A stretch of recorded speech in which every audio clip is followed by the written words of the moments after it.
असं आहे की आज स्वातंत्र्य दिनाचा 58वा वर्ष आहे.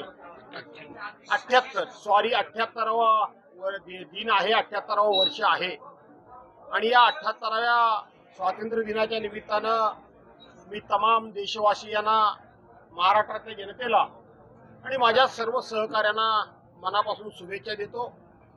हा स्वातंत्र्य दिन चिरायू हो अशा प्रकारची या ठिकाणी अपेक्षा करतो. खरं सांगायला गेलं तर या सरकारच्या नादानपणामुळे, भारतीय जनता पार्टीच्या निर्लज्जपणामुळे हा जो इथला रामपूर गुढे मिरवणे हा जो रस्ता आहे, हा रस्ता जाणीवपूर्वक या रस्त्याला पैसे दिले जात नाहीये. 2021 साली हा रस्ता आम्ही MDR केला, अपग्रेड केला, PWD वर्ग केला आणि वर्ग केल्यानंतर कमीत कमी 3 वेळा या रस्त्याला बजेटमध्ये तरतूद व्हावी याकरता ज्या काही कायदेशीर बाबी आहेत, ज्या काही प्रशासकीय बाबी आहेत, जे बजेट पेड ज्याला म्हणतात, इथपर्यंत सगळा हा आम्ही त्या ठिकाणी पत्रव्यवहार असेल किंवा जी काय कार्यवाही असेल ती आम्ही पूर्ण केली. परंतु मी उद्धव बाळासाहेब ठाकरे यांच्याबरोबर राहिलो म्हणून जाणीवपूर्वक माझ्या मतदारसंघातली जी कामं थांबवलेली आहेत त्यातच हे एक काम थांबलंय. पण हा रस्ता इतका खराब झालाय की आज 15 ऑगस्ट असताना, गावोगाव स्वातंत्र्य दिनाचे कार्यक्रम असताना या सरकारच्या नादानपणामुळं, निर्लज्जपणामुळं, निष्क्रियतेमुळं आज लोकांना इथं रस्त्यावर यावं लागलं. भाजपवाले सातत्यानं खोटं नाटं सांगतात. इथले माजी लोकप्रतिनिधी आहेत, ते लोकांना चिडवतात, चिथवतात आणि त्याचाच राग व्यक्त करण्याकरता म्हणून, निषेध व्यक्त करण्याकरता म्हणून ही सगळी मंडळी आली. तुम्ही आता भाजपच्या माजी आमदारांचा उल्लेख इन्डायरेक्टली केला, मात्र तेच आमदार गावोगावी आतल्या जातात आणि सांगतात की आता जो खड्डे भरण्याचा किंवा जागृतीचा जो निधी आलाय तो आम्ही पास केलेला आहे. खरं तथ्य काय आहे? असं आहे की हे माजी आमदार जे आहेत हे लोकांच्या कानामध्ये बोलणारेच आहेत, हे लोकांच्या चुलीजवळ जाणारेच फक्त आहेत. यांचं मैदानात उतरून दूध का दूध पाणी करण्याची यांची कुवत नाही, यांची क्षमता नाही. हे 100% खोटं बोलणारे आहेत.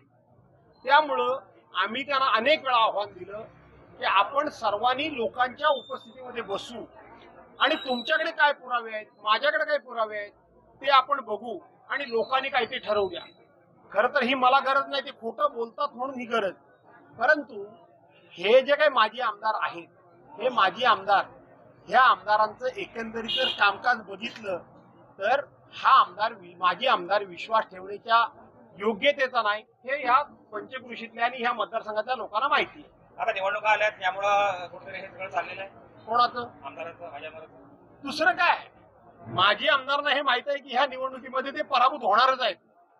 किमान 50,000 मतांच्या मताधिक्याने पराभूत होणार आहेत. पण इलेक्शन फंड जोरात येणार आहे.